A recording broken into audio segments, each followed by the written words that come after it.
It's time. Game number 4. Na'Vi is on the ropes in the grand finals for the International 2. IG has claimed the advantage 2-1, but if anybody can come back from a deficit, it is Na'Vi. We are LD and Luminous, and everybody make some noise, whether you're a fan of Na'Vi, whether you're a fan of IG, or if you just love Dota 2. These teams have been giving their all, and we're about to see what can Na'Vi do to deal with IG right now.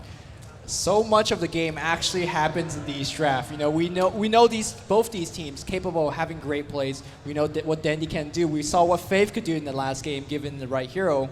But the game starts with the draft. IG has the first pick. Rubik's got to be one of the contenders. So is Darkseer. Naga, not so much anymore, at least not in this series. Adjustment has to be made. Na'Vi showing that they can make the adjustment in game 2. They have to make the adjustment now or they're going home. Right, they're going home, and the question is, if they don't make the adjustment, the question is, will IG show the same strategy this time, or will they go for something different? Lone Druid's in the pool if they want to go for it. Rubik could be the first pick here, and if IG doesn't take it, you have to think Na'Vi might look towards it. They talked about it well in the analyst booth. I really agreed with what Nebula was saying. Dragon Knight just doesn't have that kind of impact early on. It's generally a hero that you see getting farm in the safe lane because he needs a certain level of items as well as levels before he can really make a big impact. Rubik can get started so quickly, even once he hits level 6. IG really deliberating, and they're going to start with Darkseer. Yeah, I think every draft so far has been started with a Darkseer. It's going to be Rubik, it's going to be Leshrac. The same old story here for Na'Vi. Again, last time we saw Puppey handling the Rubik. It can be that again, but it could be the high impact Dandy. I completely agree with Dragon Knight just being slow. Nature's Prophet as a hero was pretty slow. I mean, sure, he gives you some late game powers, Midas, Wrath of Nature, but again, he doesn't get going quick. And right now, IG says, we want to get going quick. IG got level 5 heroes like 5-6 minutes in on everybody. They were just so far ahead in EXP, and I don't think they ever look back. Yeah, the Rubik will be the pick here for Na'Vi. Is it going to be Puppey handling it as a support this time, or is it going to go into Dendy's hands? They have the options there. Support Rubik can be effective. It's just last game it wasn't. Are we going to see the Lone Druid? I feel for IG, maybe they go in that direction again. The Bear really helped set up Darkseer. For me, that was the very unique and effective thing about the way that IG played. No, they go back to the combo. Wow. They go back to the Naga Siren and the Darkseer together. And is it going to work this time? Or is Na'Vi going to shut it down? They've done it before. Rubik is really maybe the best hero to shut it down with. Yeah, I mean, sure, you set up the sleep, but as you're setting up sleep, if the Rubik is not being slept, or if he's kind of outside somewhere, or if he has fast enough reaction rate, which I think there's a player on team, a couple players on team that do have that quick reaction, you are just going to get your spell stolen. Now, we made the same analysis last game, but if we saw the Rubik being played on the support, he's just not quick enough. He's not survivable enough. So it really depends on the role where he falls into. Rubik is a hero that you can't just jam it into your team and expect the same performance without any farming. Yeah, we'll see if he gets that farm this game. Templar Assassin. It's Ferrari with one of his favorite heroes. This hero did so much work. Wow, and here we go. Here we go. A repeat of game number 2 from yesterday, perhaps. But right now, they're not afraid of the Naga Sleep. Of course, Juggernaut, Blade Fury providing instant. There is no black hole this time. And the Juggernaut was exciting. It was a different pick. But really, it was Light of Heaven's Black Holes that won that game. Still, there are options. Tidehunter's in the pool if you want to go in that direction. And having Rubik available to steal something like Vacuum, Sleep, or the Wall, comboing that up with Tidehunter could be devastating. Juggernaut, a decent hero to have against TA, does a little bit of damage over time with the Blade Fury, also pretty survivable in general. The net will go through that, could be a problem for him. Most likely going to be played by Havost. This still leaves room for Rubik to go into that solo mid lane, so I'm still thinking that will be played by Dendy. Enchantress is the ban here. Chen is available. Are we going to see 2 jungle bans in a row from IG? It can be. I've seen IG leave the Chen in. It seems like they just don't want to deal with Chen too much. There was that early Chen ban in one of the previous games, but for now it seems like they are not too worried about it. Chen does give you some early game pushing, and look at this. Disruptor ban. We haven't seen this at all, right? Another respect ban. It was so effective last game. I feel to not ban it would be basically maybe sealing your own fate. It's such a good way to set everything up. We saw last game the Bear can give you vision. And then Traps could do the same thing in this game for the TA, setting up that glimpse, setting up the team fight. And once this team gets one pick, this lineup more so than last game, if they start winning the fight with Surge, with Templar Assassins, Traps, and with the Sleep, they will catch up and they will pick you off. So Na'Vi, they have to pick a lineup that's not going to fall behind in fights and be forced to run, because this lineup can't run. Well, don't forget that Juggernaut is still a very, very powerful level 2 pusher with that healing ward. We have not seen Na'Vi play like that. It's going to be extremely difficult to push against Darkseer, but the possibility is always there. Shadow Shaman is going to be the last ban for Na'Vi, so no support pusher for IG. And finally, we're back to IG side here. What is it going to be? Is it going to be the standard Lina? They don't have a follow-up. Leshrakt's not in the pool anymore, so they do tend to look to Lina very much so. Or do they pick up more AoE TIE Hunters there? And they are going to go with Tide instead. So they're going to just go with a big...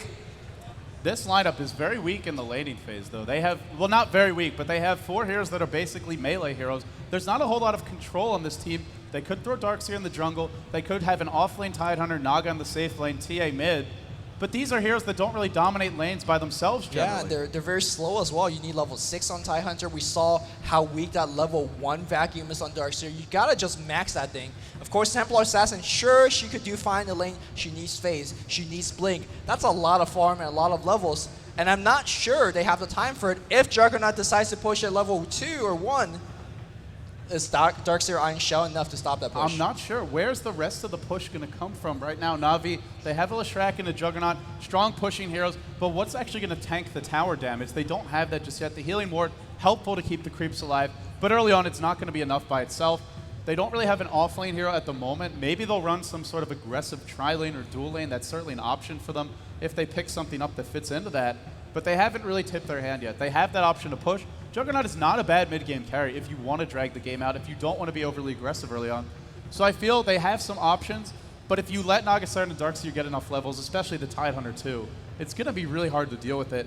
And without the Enigma Black Hole, I am a little concerned for Na'Vi. They got to get early towers. They got to get ahead, because if they don't, it's going to be trouble. Now, the Enigma Black Hole is sort of quote-unquote replaceable if you get enough heroes with Black King Bar. Right. Right, they could all just pop the BKB and Ravage hits, maybe 2 or 1. It's going to be critical for Rubik to get the quick BKB, because if he survives that one, he will steal the Ravage and he will Ravage you back. Right, so up to whoever played the Rubik, it's got to be the farming role though, because I don't see a support Rubik getting that quick BKB up. Yeah, I think it's got to be a farming Rubik as well. It's got to be most likely a solo mid Rubik. Maybe they throw him in the safe lane, but I mean, we have seen, it's a lone Druid for Na'Vi. There's your beef in the front lines. This can tank the tower shots. This can push hard and fast early on. And now the healing ward feels really good, but some big anti-push. Keeper of the Light, the last pick from IG, another hero we haven't seen them play too much. Yeah, is it the counter push? It has to be it, right? Again, their team don't have too much before the level 6, and Keeper of Light gives you that. I mean, right at level 1, that's a big AoE nuke, and it's going to be somewhat difficult to push against. I wonder how they're going to lane this. There's a lot of options for them. Probably we're going to see TA go into the safe lane. I guess Darkseer off lane. Keeper of the Light can roam around. He can start off top, do some pulling. If they need him on that off lane, they can put him there. Get Tidehunter some levels. Naga safe lane. Farm Whoa! Nyx Assassin. We don't need to say anything. The crowd is speaking for us right now. Lumi, let's talk about Nyx Assassin. Let's talk about this hero, right? We have not seen this hero at all. What does this hero bring to the table? What is unique about it that is going to make it a good choice here for Na'Vi? What are they going for with this? I'm highlighting skill on the screen right now, although it's not showing up on the main board, but Spike Carapace. This could be the bane of TA's existence. It really could be. I mean, it doesn't redirect. It's so hard to explain. It kind of reflects the damage, it reflects the stun at you, and you can't control it if Illuminate's being fired back. You're just taking damage for free. And it's Puppey playing it, so how is he going to play it? What lane is he going to go into with this hero? I'm really not sure. But let's go ahead and introduce the players. Dendi will be playing the Rubik, most likely going solo mid. Havos on the Juggernaut. Brenna Protection already picked up, going for some early push. Light of Heaven playing that lone Druid. All of Na'Vi heading towards the bottom lane. Puppey handling the Nyx Assassin. And finally, it's going to be Arsart on that Leshrakt. Are they thinking about Roshan? I don't think they can do it. They will have to get the Ring of Blaze quick, and yeah, they're just checking out, and making sure they're placing down some wards. Zoe going to be picking the Naga Siren. Ferrari, of course, will be handling the Templar Assassin. YYF playing the Darkseer. Chuan on the TIE Hunter, and last but not least, Faith, the captain, is going to playing the Keeper of the Light. But Puppey, though, here's the thing. What build is going to be going for? Spike Carapace is a very, very powerful spell, but this hero in general needs so much EXP, so much time to get the EXP. And 30 seconds. How do you play this early?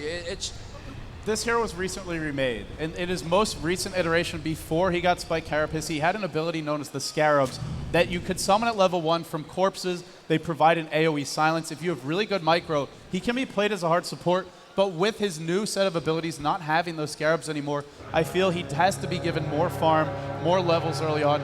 Mana Burn is nice, Impale is nice. Spike Carapace can be strong, but you need the levels to be in the farm so that you're not just going to die instantly, because IG have that burst damage with the TA. So we'll have to see how they run it. It looks like they might offensive tri-lane. I mean, maybe going to try and set up some kills early and get an advantage that way. At worst, it's a Lee stun, right, for the Splitter to hit, and of course a Blade Fury be coming in. So that's already a very potent tri-lane. But it's a melee hero providing that. So. Well, he's always going to stun. It's going to be up to Arzar to really do a lot of the frontal harass. And to be honest, if you're Zoe, if you're TIE Hunter, do you even want to go in and harass that Juggernaut? Because you could be dying very, very quickly. Level 1 spin, it's 500 damage. Oh, look at the Illuminate already. This is the bane of many tri-lanes existence, in the past. There's your Impale. They want to go on with the Blade Fury. And you're right, there is some great chain stun and burst damage potential for Na'Vi, starting with the Impale, following with the Split Earth, and once there's Edict, that'll hurt quite a bit, and Blade Fury on top of it all. They could bring some heroes down early, but that's only if they find bad positioning. Zoe, if he just sits back and collects experience, if you run an offensive tri-lane, you're not stopping them from pulling, you're not stopping them from getting the extra levels and farm that way, you're going to fall behind. So Na'Vi, by running this tri-lane, they're taking a big risk. They have to make something good happen here. This is not a tri-lane that can do a whole lot. You can't leave Havost, except for win the lane. You can't leave Havost alone. If you do, he's not going to do anything against the Naga Siren, especially not with the support he'll have. He can probably survive, but he's not going to farm well. So it's not like they're throwing a Windrunner into a tri-lane where if they want to roam, if they want to leave the lane, they can do so. They have to make something happen here. Not right now, but in the next 5 to 10 minutes. Yeah, on the other side lanes, it's going to be fairly, a wash, I got to say. YYF's Darkseer against Sleight of Hand's Lone Druid, both heroes going to have their advantages and disadvantages. It's going to become somewhat very, very even. Back in the mid lane here, Dendy's taking some huge damage from the harass, but this is mostly going to be a wash lane as well. 430's going to have some slight advantage with his refraction, but a big engagement in the jungle. Hovel's pulling the creep wave. It's going to be up to this tri-lane on the bot lane for both teams to set the pace. Yeah, Chuan's already level 2, the Keeper of the Light, not getting too much experience. Zoe getting level 2, not too far off of level 3. And if he gets enough levels between Riptide and Illuminate, they can do a lot of harassment from range once the illusions are there. Surgeon, top lane, YYF really going on to Light of Heaven. Is he thinking towards the first blood? He's not taking tower focus. Now he is. That's going to force him back. But this is a situation where Lone Druid can win the lane in terms of having the better auto attack damage, more harassment. But if YYF can close the gap like that and get a bunch of Ion Shell damage, you could see Light of Heaven fall, so Light of Heaven has to be careful. He's fine for now, but YYF playing this offlane, I have to say, very well so far, leading the farm charts, already 14-2, and to do that against Lone Druid is no small task. Juggernaut trying to steal a couple of creeps. He could always spell himself out with Blade Fury, so there's very, very little risk to do so, and very important that he does that as well. Again, there's very little option in this trial lane. If they don't get too many kills, if they don't get that tower push, you are just going to be losing XP to the heroes that can be pulling. So stealing creeps like this is a big plus for your team. Arzar being left by himself, he's got to be careful as well because the Radiant Tri-lane does have the killing potential. Illuminate, Gush, all the right clicks. They're not going to get the kill, but look at the harassing ability. Immediate salve being used, and you know they could be doing that a couple more times. They have the mana regeneration as well. Again, the range on this Tri-lane, they don't really have to charge in to engage, and because they have a Keeper of the Light, Chakra Magic is going to be so helpful for allowing them to spam those abilities, refueling the mana of anybody in this tri-lane who needs it. That means constant long-range harassment. Na'Vi, they need to get in close to do the damage. With the Impale to start, the Edict, the Split Earth to follow, and of course the Blade Fury on top of it. Boots and Rina Basilius picked up. Rina Basilius deactivated for the moment. Na'Vi wants to pull the lane back. They don't want to let IG really have the opportunity to harass them too much safely under their own tower. And now Arsart and Puppey Puppey going to go check the rune. Again, they can't really leave the Juggernaut alone, but with the boots picked up, this might allow him to close the gap. The Zoe of boots he does, but the other two supports, Chuan and Faith, keep an eye on their positioning. So far, they've been pristine, very far back, very difficult to close the gap on them. We're going to see yet another pull from Faith to make sure he does hit level 3. So important for him to do so because right now Chakra Magic, sure it heals mana, but just not enough to really even make it worthy to cast it. But getting a level 3 will make it a lot more effective as a spell, and he will be spamming it a lot more.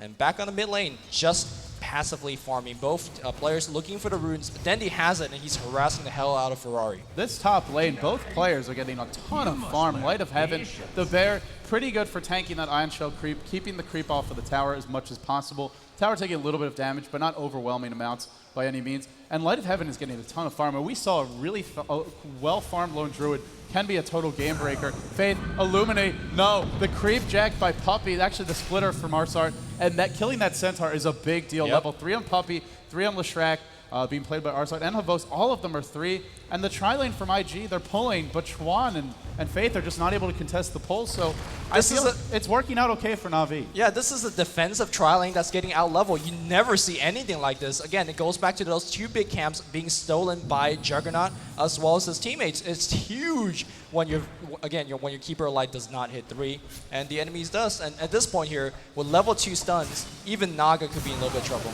Spike Carapace gets stunned, and Faith receives a little bit of damage back.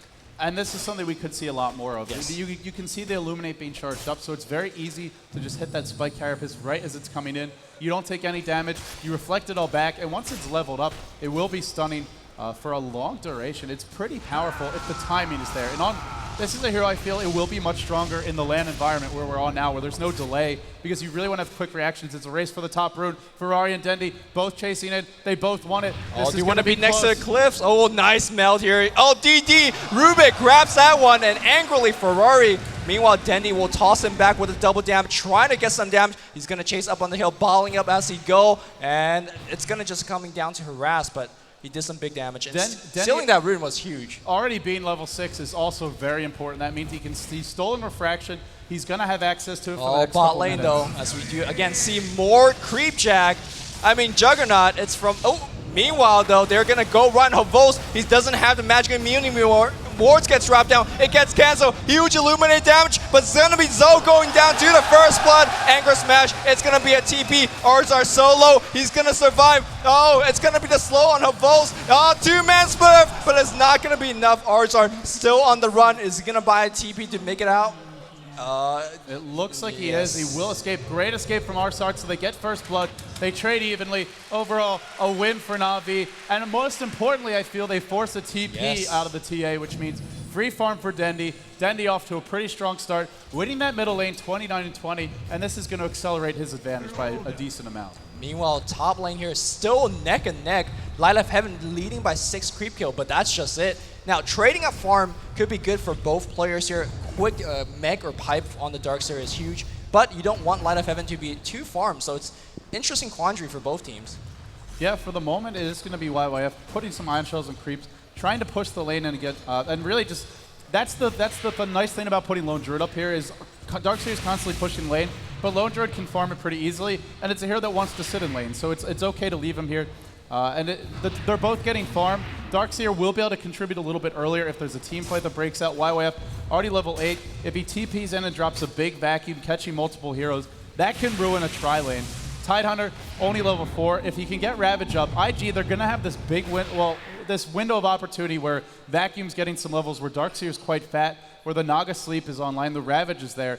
That's going to be their moment to strike while the iron is hot. It's not there yet, but if you're IG, there's the Blade Fury. Havos doing some harassment, not going for the kill, but just zoning him off of the lane. And it's a game for Zoe where he's not farming, and we don't see this very often. Chuan's coming right back. The Nets using Gush, but here comes a Bell Puppey going right at the nuke damage, but the ward's healing so much. Diabolic Edict being cast. Where's up Splitter? AA, he's going for it. Where is it? He's still looking. It's not gonna hit. At this point, Illuminate being charged. That one's gonna miss. Havos is solo. He spins. He's going for the kill, but he's gotta be careful. Ned and the right click. Havos is gonna be going down. Oh, a bit of an overextension there. Havos could have chosen to just walk away, but he tries to get aggressive. Middle lane, it's Dendi throwing Ferrari back with the Illusion Rune, really limiting the effectiveness of that Refraction. Hasn't stolen a spell at the moment, but could do so. He will steal again. Ooh. This time it's the traps. Those are nice. I feel he'd rather have the Refraction in the lane, but the traps will really help if he wants to gank. Between Telekinesis and traps, you're not running from this Rubik. Don't forget it provides so much sight down the river should he want to spot a couple of runes. So I think in terms of direct engagement, it does have a little bit less use in terms of refraction. Right. But in terms of just giving you sight and all the utility of it, it's not too bad. And Sentry Wards for Dendi as well. He really wants to control this middle lane. It seems for Na'Vi that's the goal. The Lone Druid and the Rubik middle lane. Net onto Dendi, but Puppey with the quick counter gank. Always prepared. There's your Spike Carapace. And Ferrari pulled back in. Are they really going to fight this? They are. Ferrari taking some good damage. Remember, there is a Sentry Ward there. He cannot meld, but in the end, he will survive. There's just so many traps down. You don't really know who's on whose. I think that those are mostly Dendi's traps. But yeah, still on the mid lane. The 10-minute rune will be coming back very soon. But back in the jungle, Faith is Edict up. He's trying to juke, but there's no juking the Edict. He's going to be going down. Zoe comes in, really wants to find Arzar. There's a Gush. Got to kill that ward. Got to kill that ward. Ward finally gets destroyed. Ward's a Splurf. Still cooling down a couple seconds. Havos warding him away. Another Na'Vi kill. Just a lot of action, but just one at a time, one kill at a time. Not too much gold as well as experience difference. Very, very even game so far.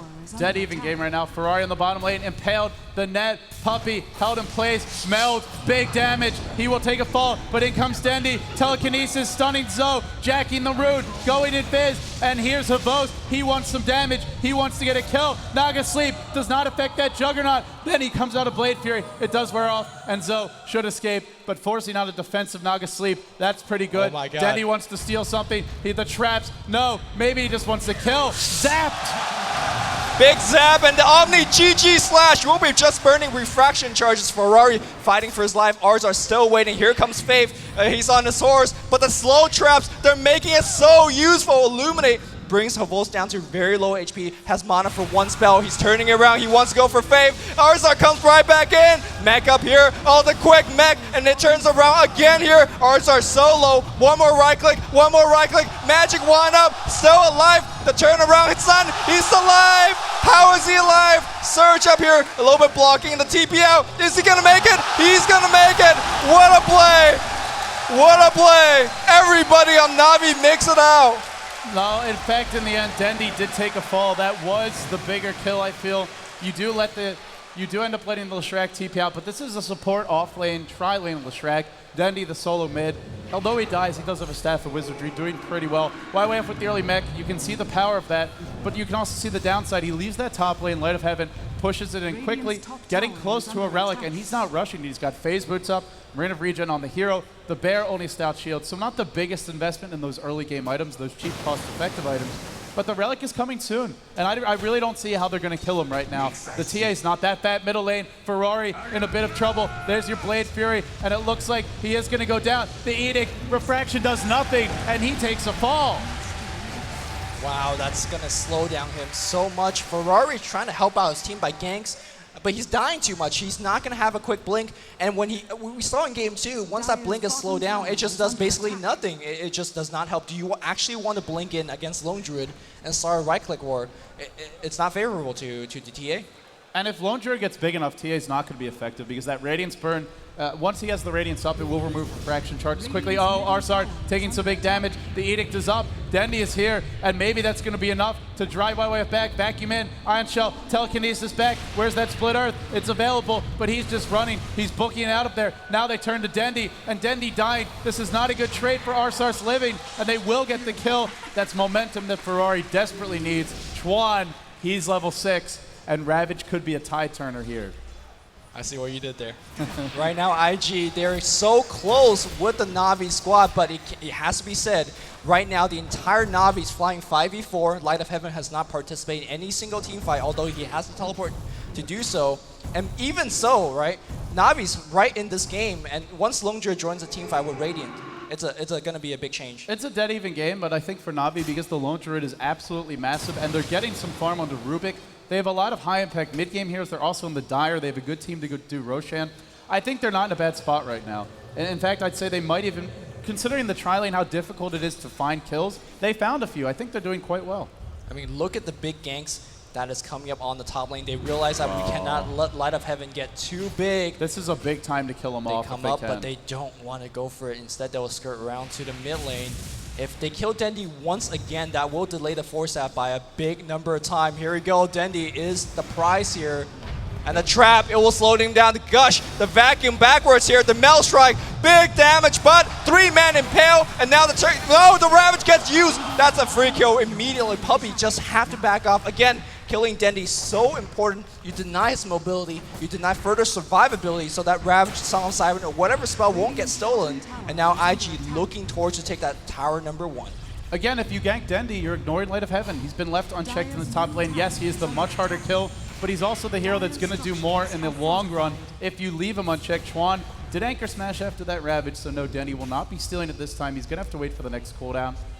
But Chuan was very careful there to make sure he catches Dendi right away before he can steal it. The tower taking a bunch of damage. Ferrari, level 9. The Blink Dagger is going to be definitely delayed compared to what we've seen in the past. If he wants to go for it, I'm not even sure if he would at this point. There's a lot of heroes to really chew through the refraction. If you blink in to a Blade Fury, to an Edict, even to the Bear Radiance Burn, you're just going to die very quickly. Havos netted on the bottom lane. Blade Furies doesn't really care. Going to be farming. Not afraid of this Naga Siren. There's your Song. Havos in a bit of a pickle. This is not a good place for him. The Song release ended. Anchor Smash, TP out. No escape for Havos. He takes a fall. Chuan being very effective with this roaming in this game. Good recognition by Zoe that there's no enough mana for Omni Slash, and once you lose a magical immunity, you are actually dead meat to the Naga Siren. But here comes a push being led by Puppey. But the defense will be coming in, spell being stolen by Dendi. That is going to be Chakra Magic. Very, very good spell. If you can spam it, Puppey, he's low, the trap, the net on Dendi, vacuum back on 2, and now Na'Vi, both of them will be dead. 9-4 in favor of IG. Tier 1 tower will be recommenced on the siege. And Na'Vi, you got to keep in mind, they're on the ropes. If they lose this game, they're going home. This game, there's $750,000 at stake if IG win it. If they win it, then Na'Vi, they go home. They still win a good chunk of change, to put it mildly, but it's not the same as taking that first place. The defending champs in a bad spot here, but not out of it yet. Great defensive team. They do have a relic on their lone druid. The Radiance is coming soon. It's not going to be that 14-minute relic that 14-minute Radiance that we've seen in the past, but it's still going to be very fast, and it's coming with phase boots. It's coming with a lot of levels, a lot of free farm. Although IG is finding kills, they're not completely controlling the map. Na'Vi is keeping wards up. Pretty decent map control for them, I have to say. And with the Radiance, with a lot of heroes that have good anti-push, IG, they want to tower dive, they want to fight aggressively. This is a level 6 kind of team. Ideally, you want to hit 11 for the Darkseer, but this is a team that gets very strong with Ravage up, as well as the Salt of the Siren. They're ahead, but are they ahead enough right now? I really don't think so. I'm glad you brought up the phase boot. He could join the fight immediately if his team needs him to do so. And if he doesn't, well, he could just farm a little bit more. Right now, IG is leading, but there's just one tower being taken down. I think IG is not claiming enough towers to really call this a big advantage. Once Lone Druid join the fight, he's going to change the tide. And here we go, another big smoke gank from IG. Can't really make up their mind right now in terms of where to go, but the Templar Assassin with the blink, as soon as they see the Lone Druid, he's 50 gold away from this Radiance. Oh my God. This will be such a bad time to die. They're not going to find him, though. In fact, it's bottom lane, where Zoe is pressuring the tower. He last hits it, not able to be denied by Puppey, and Zoe gets away scot-free. Right now, it's just a big war of patience. The smoke runs out. Light of Heaven says, all right, I'm going to just go home. You can have this tier 1 tower. My Radiance is just that more important. Or will they? Couple of TP coming in. This is a very, very slow trap being laid by Na'Vi. Let's see what they can make of it. Still no Force Staff from Dendi. You can see the ganks earlier just mean so much.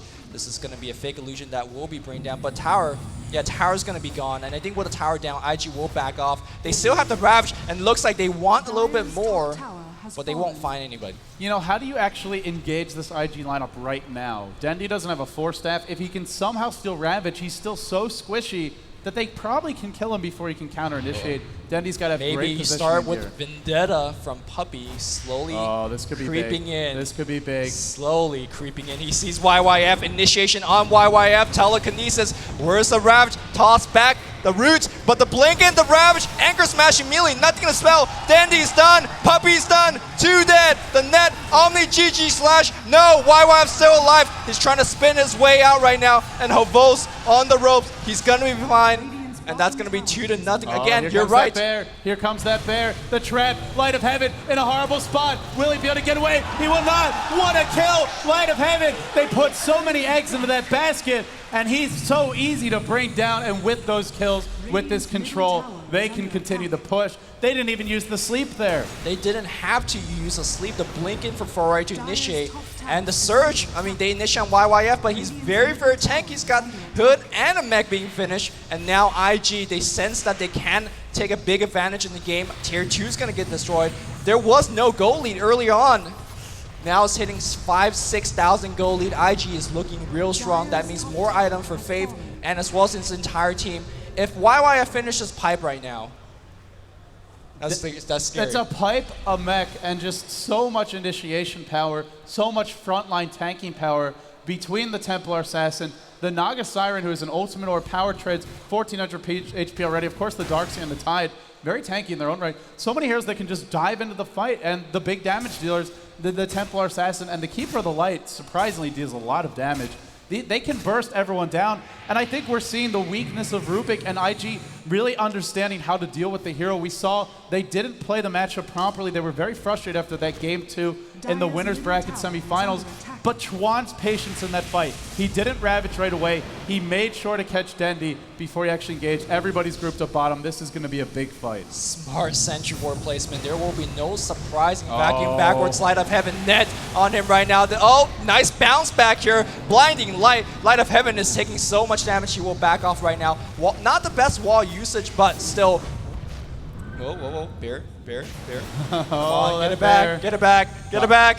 Gotta be careful here. Where's the net? They're not actually going to choose to focus the bear, keeping the net available. There's the net, the healing ward, trying to keep it alive. Gosh, the minus armor, and the bear just melts. Man, that big resummon. Now, of course, Na'Vi won't be fighting for quite a long time. Small incremental advantage being claimed by IG. They would want to claim a bit more.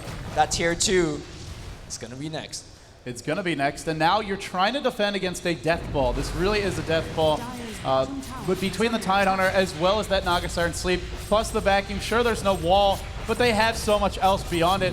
It all really comes down to Dendi to fight off this push, or maybe Puppey to set things up with the Vendetta. Here he goes to set it up, the TP counter initiation, Illuminate doing so much work. He wants the tower tonight. He doesn't actually get it off, and I think it's for the best he didn't, because he would have died for sure if he did. Naga Siren teleports back in the mid lane, would look for a sleep. Arzar who could have got the range off, but ultimately did not want to use an ultimate just for a support kill. Faith is coming on the mid lane. You talked about the damage that Faith can do. At max level, Illuminate, it's an AoE Finger of Death, 500 damage. It's insane to nuke down Creep Wave, but now they're using it offensively to push, constantly making sure that YYF as well as Ferrari has enough mana. For Zoe as well, they see it teleport in, and immediately initiation.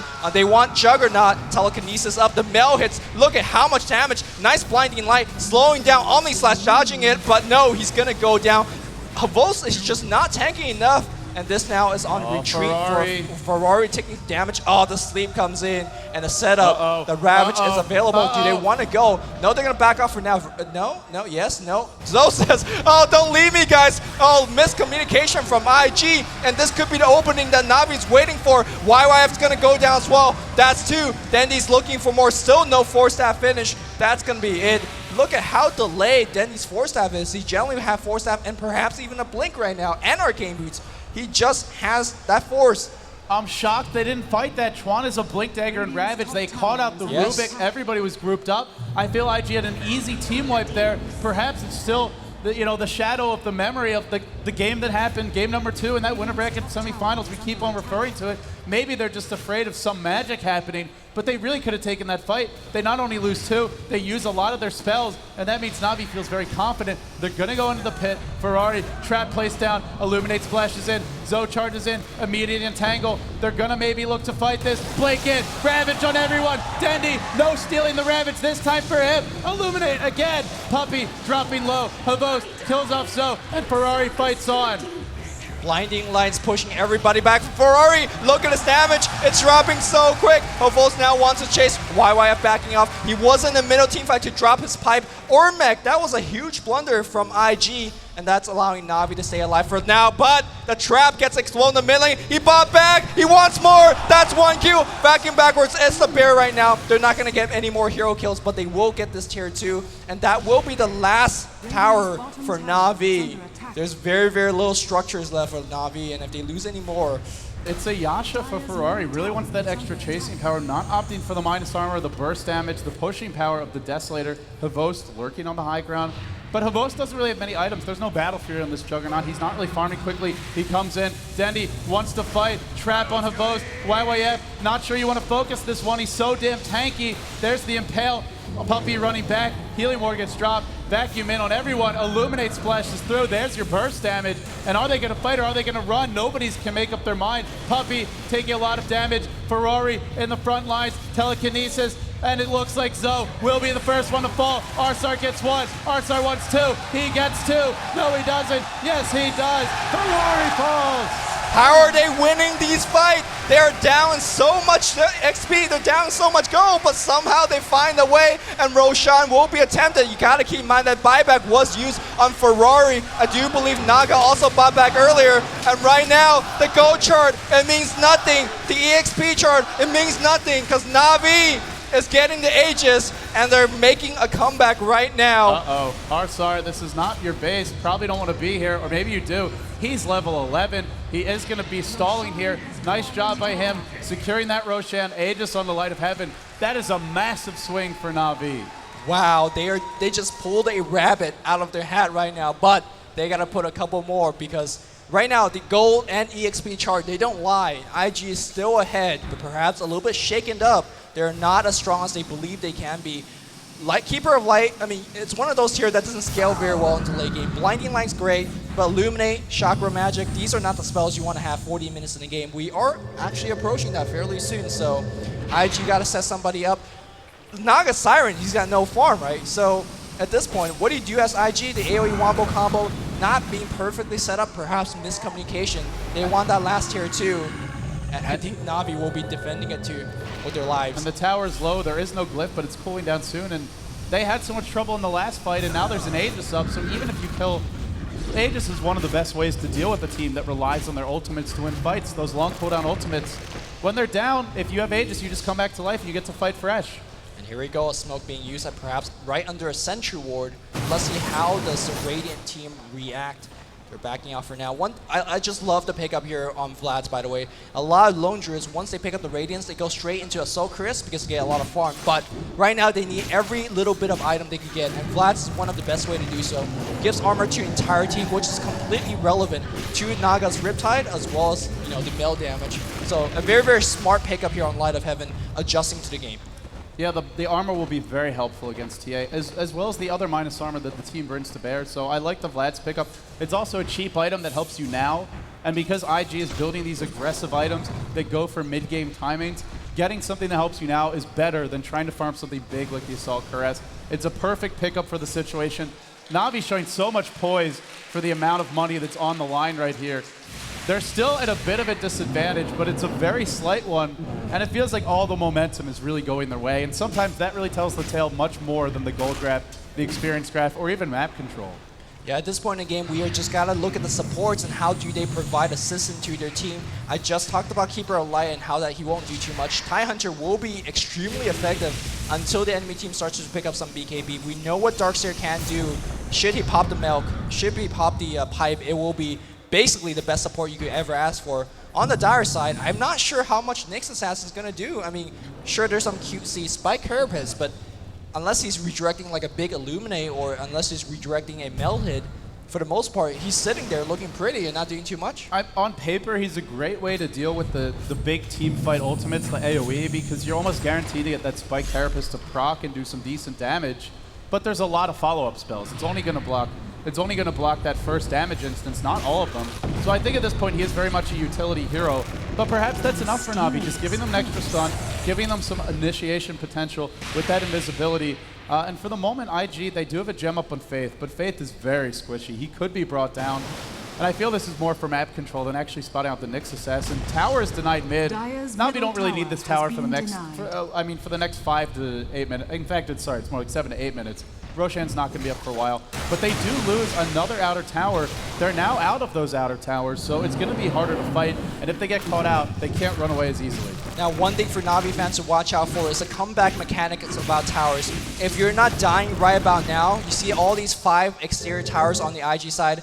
That's free gold sitting there. Should you win a team fight, you're right back in the game because you're claiming at least 1 or even 2. You can aggressively push for it like what Navi's doing right now. And it's a bow play. This tower is quite low. They could get it mostly for free. Illuminate getting casted. And here we go. Seems like the full defense from IG is going to be channeled. And Na'Vi backs off.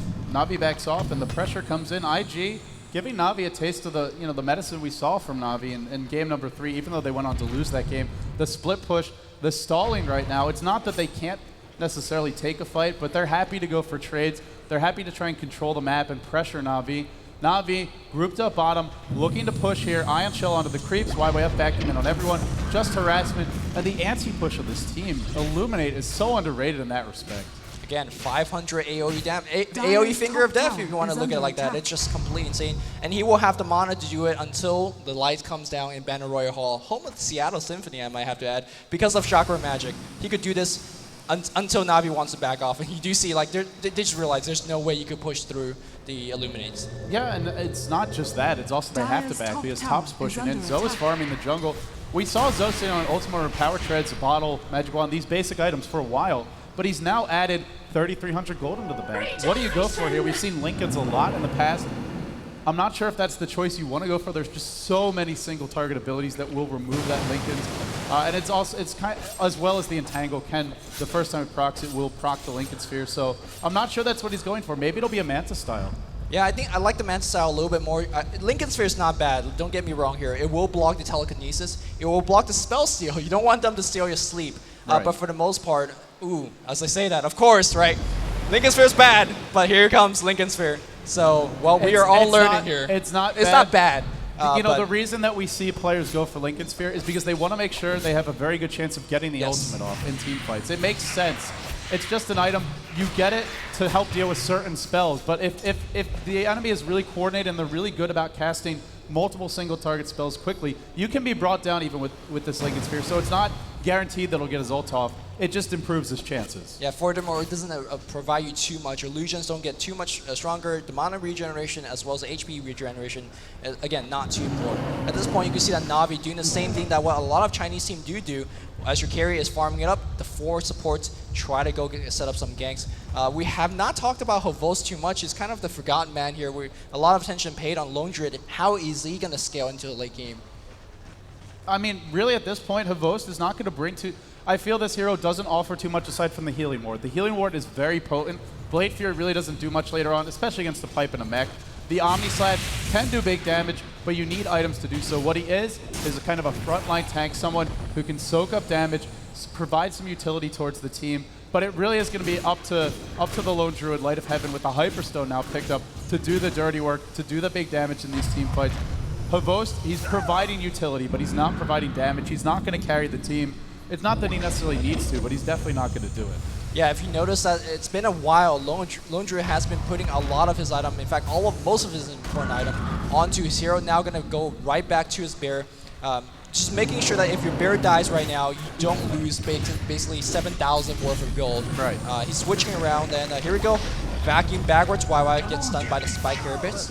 And again, there's no way that you're going to push against this. Last time, IG had a tough time pushing into Na'Vi, and the same story, but just on the opposite end. It's an incredible gold and experience lead for IG, considering they lost such a big team fight around Roshan. But what they're doing right now is they're split pushing, and they're turtling incredibly well. It's one of these things where it might not be exciting to watch, it might not be something you expect to see, but Na'Vi's been spending a lot of time roaming as 4 and 5, and they kind of have to do it because they're up against such a big team fight, they're up against so much initiation, and perhaps most importantly, because they don't have the safety net of the towers to fall back to. Manta South flies in for Ferrari. I think both teams just waiting for the critical mass of items. 2,000 gold almost up on Zoe. Again, no kind of guess what item it will be next. With Naga Siren, you just have so much option. It could be a Purge Blade. It can be, shout out to Purge. It can be a Manta style. There's so many options, and to be honest, most of them will be pretty good here. Yeah, I think they would. Zoe, 2,200 gold up on him. They just continue to accumulate farm. Both teams, like you mentioned, are trying to get up the next level of items, but it's just IG getting more items at this point. The Darkseer, he's had Pipe and Mech for a long time. Now there's a Plate Mail. Now there's 1,700 gold. Faith, Vitality Booster picked up 1,700 gold on him. Chuan, he's had a Ghost Scepter, now 1,000 gold on him. They're all getting very fat. Ferrari's completed the Manta style. If you want to go towards a more of a late game TA, Manta style is a great start. This item is always going to be great early on and very effective later on. It's a great way to remove the Entangle from the Lone Druid. It provides you a bit of an opportunity to dodge some spells if you're really timely with it. And just generally, if you want to go for more of a hard carry style, this is a great choice. So it's a nice pickup for Ferrari. Overall, IG, they're getting more items than Na'Vi. And Na'Vi seem to be feeling like they have a timer here. They want to force a fight while the Aegis is up. Gem on the Bear in the front lines, and it looks like IG will let the tower fall. Na'Vi do claim it, but man, they had to work for that one. Straight up backdoor, no big deal, and they're gonna just force out a Glyph too, which is pretty big. They really want to knock down this tower, and once you do, you can see they're backing up right now, perhaps trying to set up a smoke, because with the mid tower going down, you have so much easier path ganking into the Radiant jungle, which you expect the Radiant team is farming in. But now they were backing off, making sure they clear out their own jungle. It is all about efficient jungling right now. Pull whenever you can, make sure you don't block your camp, because every bit of jungling is providing so much precious gold. And look at the creep equilibrium. It's just generally so far towards the Na'Vi side. There always seems to be a lane in this area on the bottom lane, up near the racks, up in the top lane in the same position. And it's, you know, it's just the Naga Siren with her illusions. You cast Riptide, the illusions will use that, apply that damage towards the creeps. Templar Assassin, very underrated as a pushing hero, having the splash damage from Sideblades, and this could be huge. IG is smoked up, but Na'Vi is camping in their base, so I'm not sure they're going to catch anyone out here. Yeah, Na'Vi knows. Unfortunately, a misclick from Arzar. Hopefully the Ghost Scepter use won't mean a little bit too much, but they're going to smoke into the Roshan pit. What will Na'Vi do about this? Can they do anything about this? It does need to be pointed out, although Na'Vi is... Here they come. Oh, Here they come indeed. Oh, Havos leading the Roshan is about to 4,000 HP. Havos, he could run in, he could spin, he could use his GG slash. For now, Roshan solo. They're going to just... sleep for the Roche kill. There's no way around this. And they're going to initiate off of this vacuum. They just find one Omni Slash being used immediately. Some small damage being done, but that's a free Aegis. The net not going to be cast for now, but the net will be cast on Puppey. Oh! They ate Puppey alive! Puppey caught out of position. That sounded pretty wrong, actually. I'm sorry. Darzart trying to TP out. Where's the damage? Where's the net? He does get away. Barely, I must add. And do they go high ground now with this Aegis? I think they can, and I think they should, but will they do it? They don't have to Naga sleep. TIE Ravage is still up. $750,000 on the line. Maybe you wait. Just try, man. Yeah, just go for it. No big deal. IG, we've seen them have a lead before and throw it away in this tournament multiple times, so they really have to be careful. They're in a great position right now. They have the great initiation, the great team fight combo, but Na'Vi have heroes that can really punish you if you overextend. Great chasing heroes. The drums will be helping out quite a bit. Haste Room picked up on Chuan. And one thing I wanted to say right before that engagement at Roshan broke out is, although IG has the gold advantage, although overall they're getting more out of this time, they're being more efficient, Dendi has a Force Staff and a Blink Dagger. It's going to be hard to find the openings, but we could see him stealing multiple spells in these team fights, whether it's Vacuum, whether it's Ravage, or the Naga Sleep. I mean, with these items, you have that mobility you need to pull it off. Again, like you mentioned, it's going to be hard for a steal. In all of these team fights, TIE Hunter blinks right next to Dendi and make sure his Ravage hits. Unless Dendi has superhuman reflex, which apparently he does, you got to blink away from the Ravage and steal it right back, because it's going to be so difficult when you are the prime target every single time. Yeah, Na'Vi going to be playing this one pretty defensively. You can see that they're really not leaving their side of the map. The one time they did so was to push down the tier 1 mid, but even then, it's barely past that point. They got a tier 1 top so early, and since then, they just haven't found the room to push. They pick Juggernaut to push. They don't play him as a hard carry. Sure, it's Havos playing it. He normally handles that one position for Na'Vi. But in this case, he's going for the cheap, cost-effective items. They really like what the Healing Ward can bring to the table. They ran the offensive tri-lane. They didn't get too many kills. Nothing has really been quite going the way that Na'Vi wants it to this game. But they're still not out of it. They still haven't lost racks, and they just continue to hang on, persevere, find a way wherever they can. I got to say, the one disappointment for me so far this game is that I really wanted to see Nick's assassin have more of an impact, and so far I'm just not seeing it. Yeah, he tried to use his Vendetta as a scouting tool and perhaps even an initiation tool, but IG just too smart for it. They drop down the Sentry Ward, and they're not going to get surprised for it. And again, they can't really push aside from that cheeky backdoor back in the mid lane because Illuminate is constantly waiting for it. So it's up to Na'Vi trying to outmaneuver and outposition their enemy team, and this is exactly what we're talking about. You got to pick off something, perhaps not the Courier, although it's 175 times 5. I don't think you want this Courier that bad. Of course you want the Courier. But the smoke gank's done, so they all have to back off. Vendetta's going to be used. Nothing on the Courier, just a magic wand. So they're not actually going to slow down a big item. It is some gold towards them. They are forced back. But I feel they need to find multiple kills to get some towers. I mean, the gold is nice, but still, slowly but surely, it is IG out-farming them. They have just the next level of items. The Diffusal Blade picked up on the Naga. And here we go, middle lane. IG want to make something happen. Is it time for them to push? They have a Shivas on YYF. This is getting close to that point where you just don't need any more items on your Darkseer. Chuan is working towards a Refresher Orb. If they want to farm, there are more items they could acquire, but do they need them? I don't think they do. But again, more difficult to go into the high ground because you don't want to lose a team fight right now. A lot of money is on the line, that's one thing, but these towers, I mentioned earlier, they are comeback mechanics for Na'Vi. It's just sitting there, free piles of gold. If you lose a team fight, they will just come right your towers, and they'll be right back in the game. The gold lead that you see right here, it can diminish very, very quickly. Yeah, normally the towers defend you, but they can be turned against you, giving away that gold to the enemy team. Multiple TPs in bottom. IG, they recognize the importance of these towers. They're not going to give them up without a fight. Ion Shell and YYF, maybe going to look to kill off the creeps. No, staying far back. Defensive posture. And boy, do they need one, because here comes Puppey leading the charge for his squad. Vendetta initiation, that's what he wants. But it doesn't look like he's going to find it. IG is playing so solid right now. Yeah, they're going to just stay in a tower range. He's going to run right in. The Blink, Dendi. Blink Ravage though. Anchor Smash immediately. Dendi will have nothing to spell. And now the Shiva gets popped. Omni Slash. Where's the right click coming to? Nobody's focusing on anybody else. But now Arzard, he's going to be the first one to fall. TP out from Light of Heaven. Navi's got to retreat. How many will they lose? And I think he's going to lose one more. No TP on Havos. And he's going to pay the heavy price. IG picks up 3 free kills. Sure, the tower has went down, but that's just a small price to pay. Now IG will storm down the bot lane, perhaps try to go for the Rax. You know what? Na'Vi beat IG in that game too. They stole Ravage multiple. Stole Ravage. There has been 0 Ravage stealing. Chuan really deserves a lot of credit for his timing, but it's not like he's just holding Ravage and never using it. He is using it, but he's always catching Dendi. He's immediately anchor smashing, and you can have Force Staff and Blink Dagger, but you can't steal Ravage unless you're able to cast that ultimate, and he's not able to do so at the right time.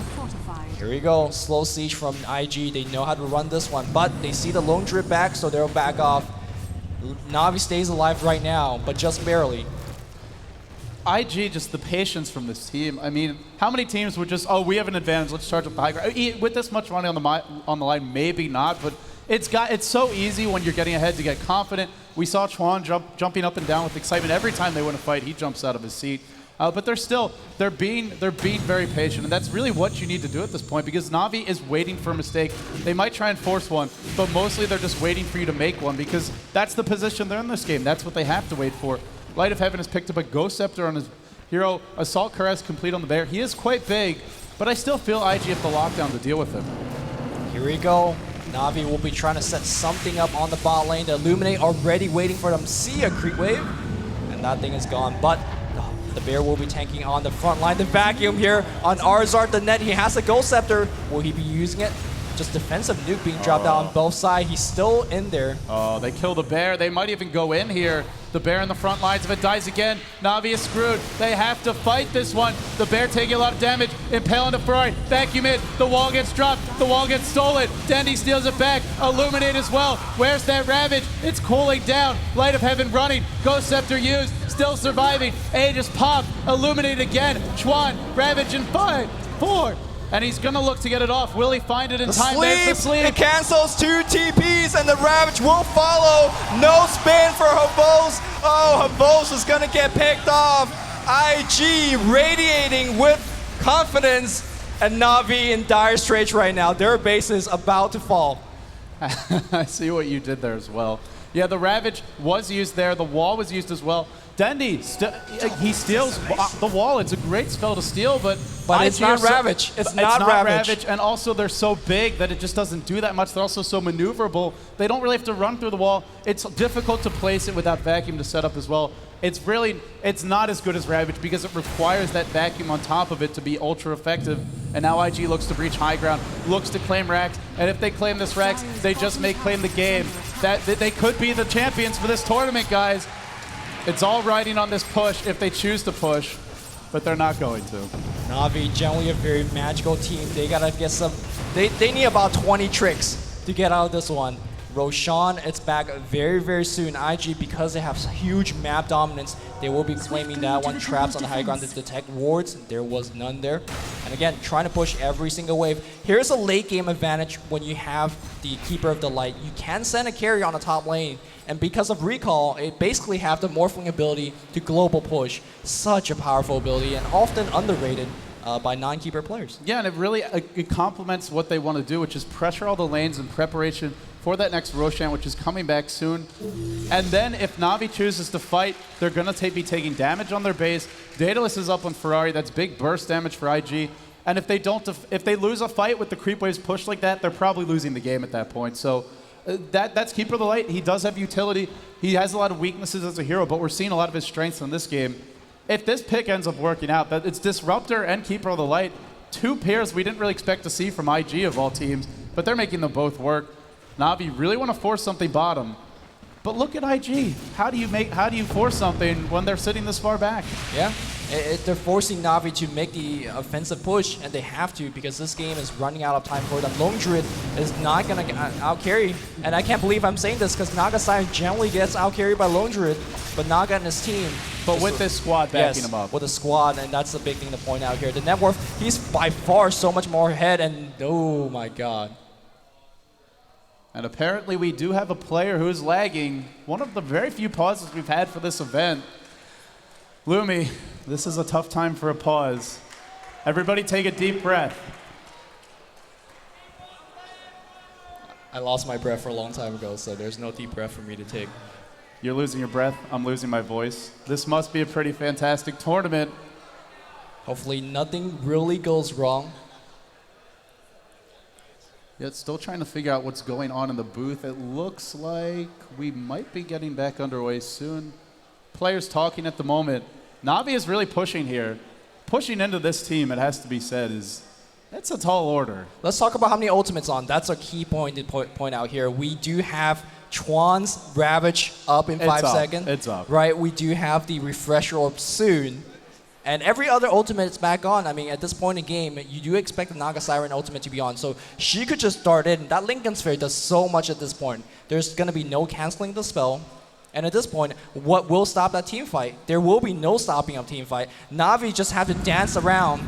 And here we go. Na'Vi says, go. And they back off. Yeah, you can't push into that. That's the right decision. They do have to back off here. Light of Heaven will do more damage, I feel, than any individual hero. Maybe Ferrari's TA can out-DPS him, but it's going to be hard. In terms of a carry versus carry situation, I think it is still Light of Heaven who's the strongest hero on the map, but it's a full team for IG. All of them can contribute. And for Na'Vi, Arsart, not having the BKB, not having the Bloodstone, not having the big items up on the Leshrac, Kavost playing a hero that can provide a lot. Is he going, what is he going for? With the Plate Mail, the Chainmail picked up. Assault Curious, is it? Yeah. Here we go. Arzart's going to get initiated on the bot. Where's the Ghost Scepter? She pops up right now. Vacuum amongst the trees. Arzart's low, but he's popping so much pulse damage. The Blink, the Ravage. Where is it? Is it going to be stolen? Nothing being stolen right now. The wall is going to be stolen. Again, the wall is not doing enough at this point. Arzar said, the sleep. It's on everybody. Is it going to be a vacuum? Yes, you can bet there's going to be a vacuum. And here we go. More AoE puppies dead. Dendi trying to hold on. Ferrari, but look at the right click from Light of Heaven. He's trying to out-carry the entire team by himself, but it's just not enough. Naga Siren, triple kill. And this could be a turnaround. Ferrari, blink away. He escapes. What an escape. And they get 3. They don't really lose anyone in that fight. Great engagement by IG, and you can just see if Na'Vi, they know that they continue to farm. There's just too many contributors. Are they really going for it now? This is very bold. And if you're IG, do you go straight into the Roshan pit or you go for the Rax? all your ults are down. Chuan is getting close to a refresher orb. Maybe you just go for the Roshan. Maybe you wait for that refresher orb. Because with double Ravage, if one isn't enough, two's got to be. Okay, I gotta look if there's any detection. Is there There's a gem. Okay, there's a gem, Havos. Oh, are they gonna try and jack this? They can't. They're seeing that their war is getting denied. Maybe he's gonna kill Faith and then he's gonna go for it. He's chasing him around, but no, it's just too late. The sleep being used, Havos. He's got spin TP, but the net will kind of vacuum on everybody. And now, could it be the beginning of the end? The post-Nova damage, Ferrari dies, but so does Lone Druid. Arzar dies next. Havos out of mana, the Purge Blade. He's gonna go down as well, and that's gotta be it. That's gotta be it. Double kill on Darkseer.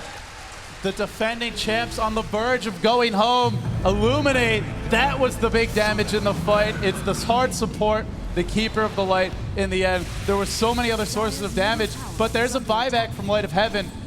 Again, Na'Vi is not losing Brax, but they continue to slip behind in terms of item, in terms of levels. Chuan, Refresher is coming up soon. They didn't even have Ravage in that fight. That's going to be a double Ravage for this team.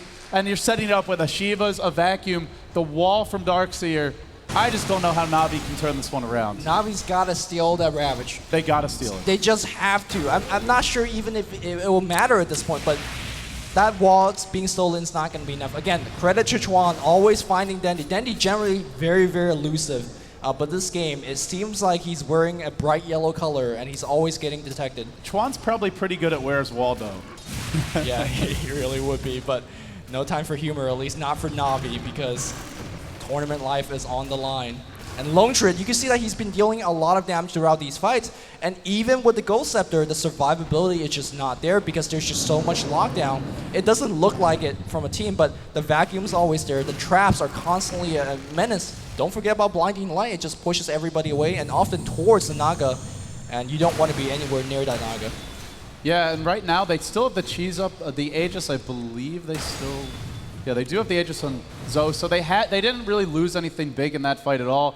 The items are massive at this point. YYF is 5,000 gold. He was in an off lane against a pretty difficult opponent, that being the Lone Druid. But Lumi, they're lurking on the high ground. This might be the opening they need.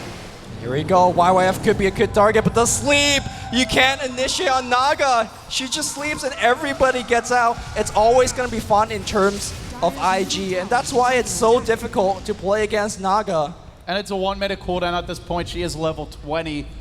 At the earlier levels, the sleep cooldown is significant, but you can just use it to escape whenever you need to. You can use it for solo hero kills, and that's this hero's strength. If you get to this point in the game, winning a fight against her, if you don't have the burst damage, if you don't have silences or multiple stuns, especially with the Linken Sphere, even one stun's not enough, bringing her down becomes nigh impossible. And it's not just the Naga you have to kill anyway. Are we going to see a 12-slot Soulbear? It's got to be at this point. I mean, who else is going to do the damage for this team? Is Na'Vi hoping to get carried back with the 12-slot? He's not farming enough. He's got a Demon Edge. He's working towards, I'm guessing it'll be an MKB, but 200 gold on him right now. He's not close to finishing that MKB. And TA's got more. She's got a Daedalus. She's got a man, not more in terms of net worth, but she's doing probably as much damage, if not more. And the setup overall for this team, again, even Keeper of the Light is contributing right now, and Nyx Assassin just dies in team fights, can't really do anything. Juggernaut, spinning, you might live for a few extra seconds, you're not going to do any damage. Juggernaut's going Playmail. This is a hero that already has two ways to be immune. You know, magic immunity coming from Blade Fury, the ultimate that gives you damage immunity while you're invulnerable. You only get this item if you're behind. It's a good choice against TA. You couple that up with what the Nyx Assassin brings to the table with the Spike Carapace, and in theory, they can kill themselves trying to kill you. I think that's what they're hoping for, because Puppey it's a creative choice. It really Puppey is what they also going for a Playmail.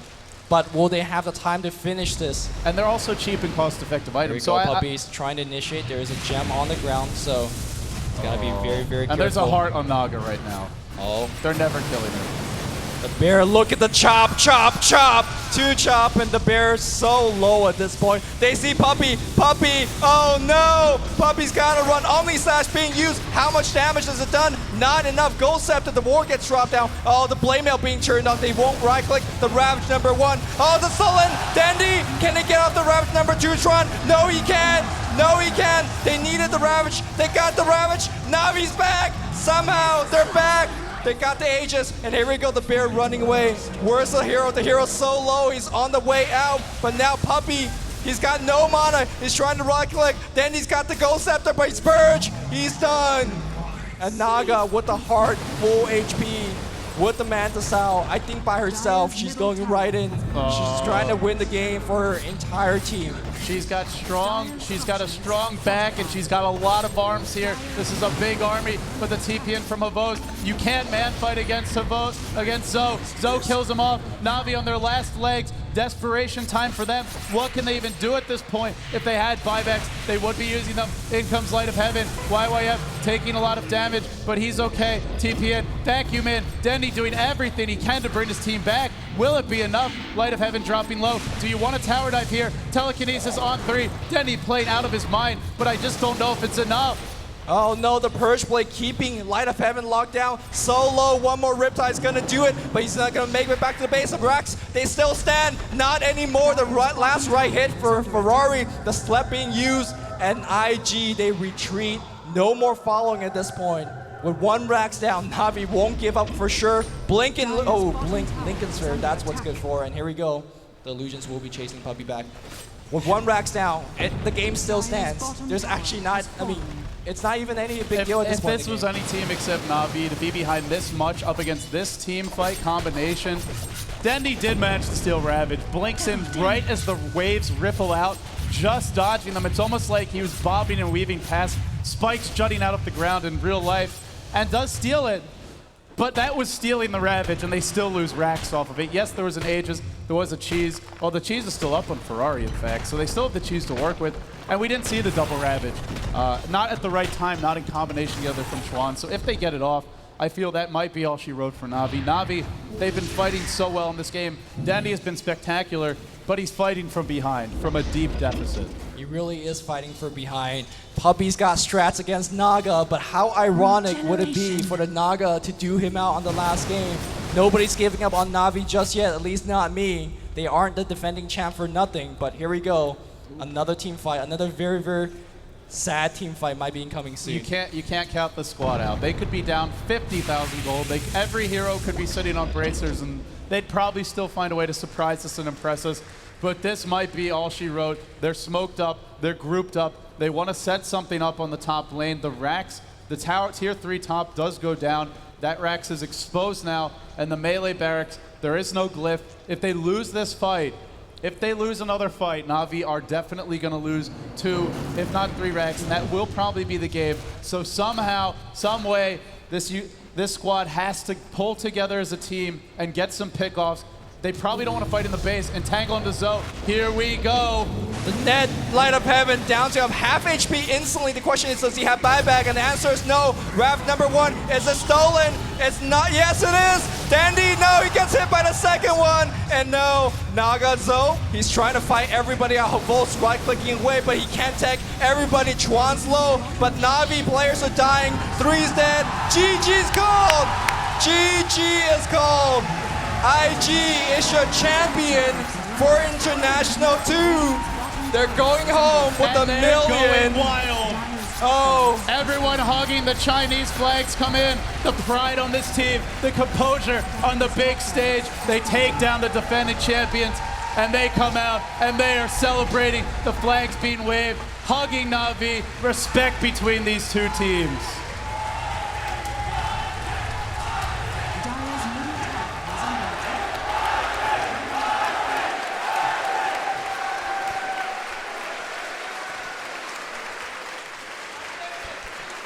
Are we done?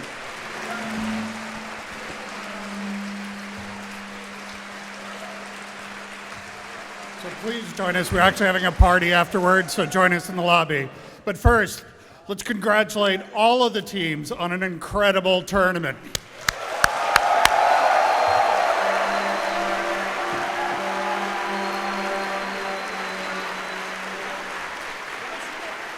And now I give you the winners of this year's International, Invictus Gaming.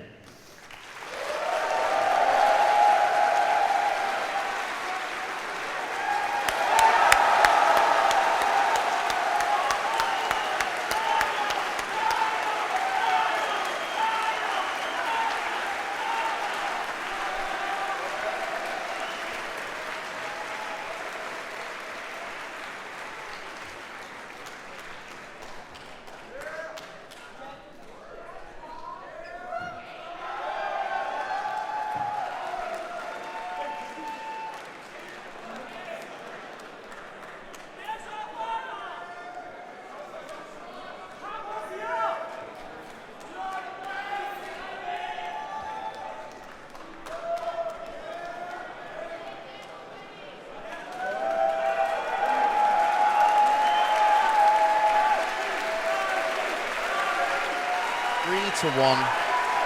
And I can hear myself now. So there we have it. Invictus Gaming winning over Na'Vi 3-1, the champions here of the International 2012, taking home $1 million. But Na'Vi certainly put up a great performance, beating IG a little bit earlier, but of course now coming out second. $250,000 they'll be taking home. And guys, we'll be probably rejoining the panel just so we can say goodbye to everybody at home. It's been a great event. It's been absolutely amazing. It's been a wonderful event. IG are a very deserving champion. They played exceptionally well. It takes a fantastic team to take down Na'Vi. Na'Vi have proven time and time again that they're amazing. IG able to take it 3-1. I believe One Gods may have predicted that. May have, but the important thing is IG. That's what we really need to focus on. IG played their hearts out, so as did Na'Vi, but Na'Vi, it wasn't enough today. I mean, they ran the Chinese gauntlet we talked about. They took absolutely. down IG, LGD, DK in the women's bracket, but grand finals, IG got their revenge. Congratulations to all the team for being here. Of course, IG, the champions who played amazingly well. And of course, congratulations to Valve. I'll leave you with the last statistic of the tournament. Radiant versus Dire, 51% versus 49%. And first pick versus second pick, 51% versus 49%. So pretty balanced game. Well done, Valve. Well done, Icefrog. Yeah, we have to give a huge shout out. I'm not sure when we're leaving the show yet, but I'm eager to join the party because, of course, if you were anywhere near Benaroya Hall, home of the Seattle Symphony and now the champions IG, you can come join us here. I'm sure a lot of people will be wanting to meet the teams and have autographs. But yeah, we really have to say thank you to Valve. Just an amazing event. They really put a lot of work in this. So many volunteers as well that came down and helped out, but of course everybody at home. It really made it a fun event. Just watching the chat on stream, in game, the reactions from the crowd, it was fantastic. Yeah, Valve are a wonderful company. We thank everybody who tuned in. Obviously, the game is incredible. I look forward to the things that Valve are going to do with it. I feel like they have a lot of great people who are doing a lot of awesome things, and I look forward to future internationals. Yeah, I look forward to the future. That's really what this tournament's all about, moving forward. And next year's going to be another tournament, and there's going to be a whole new year of fantastic matches. All right, guys, we're ready to wrap it up. So any last words, any kind of shout-outs? You want to promote yourself? Maybe, Bruno, one last stat if we can get it, and I'll do a sign-off and then give the camera my crazy eyes. Nothing else to say. This is IG, Joes, so have fun. Yeah, well played, Faith. Well played, Ferrari. Well played, Joe. Well played, Yaya Feng. YYF, by the way, my personal MVP for the tournament. And well played, Shuan. IG, man, they deserved it.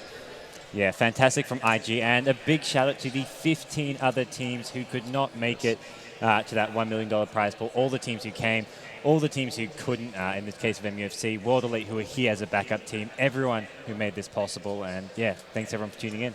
All right then, guys, so from myself, Nebula, Gods, and Icefrog here at the panel, we're going to leave you for now and off to drink responsibly. That's where we're going. But of course, it's been a great event, great 3 days. If you didn't see it all, here's a nice little highlight for you. Congratulations once again to IG, your champions of the International 2012 Dota Championships.